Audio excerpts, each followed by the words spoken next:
চীন ও ভারত প্রতিদ্বন্দ্বী নয়, বরং অংশীদার, বলেছেন চীনা পররাষ্ট্রমন্ত্রী। ভারত চীনের সীমান্তে রক্ত ঝরেছে বহুবার, যুদ্ধের মুখোমুখিও হয়েছে তারা। অথচ এবার কি সত্যিই তারা প্রতিদ্বন্দ্বী নয়, বরং অংশীদার হতে যাচ্ছে? নয়াদিল্লিতে ভারতের পররাষ্ট্রমন্ত্রী জয়শঙ্করের সঙ্গে বৈঠকে চীনের পররাষ্ট্রমন্ত্রী ওয়াং ই বললেন, ভারত ও চীনকে প্রতিদ্বন্দ্বী হিসেবে নয়, বরং সহযোগী হিসেবে দেখতে হবে।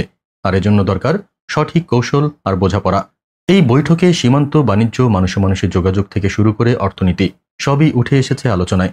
ওয়াং ই দাবি করেছেন, দুই দেশের সম্পর্ক আবার সহযোগিতার পথে ফিরছে। এমনকি উন্নয়নশীল দেশের জন্য একসঙ্গে কাজ করার কথাও বলেছেন তিনি। কিন্তু প্রশ্ন হচ্ছে, এটা কি সত্যিই সৌহার্দ্যের বার্তা, নাকি একে অপরকে ছাড়িয়ে যাওয়ার নতুন খেলা?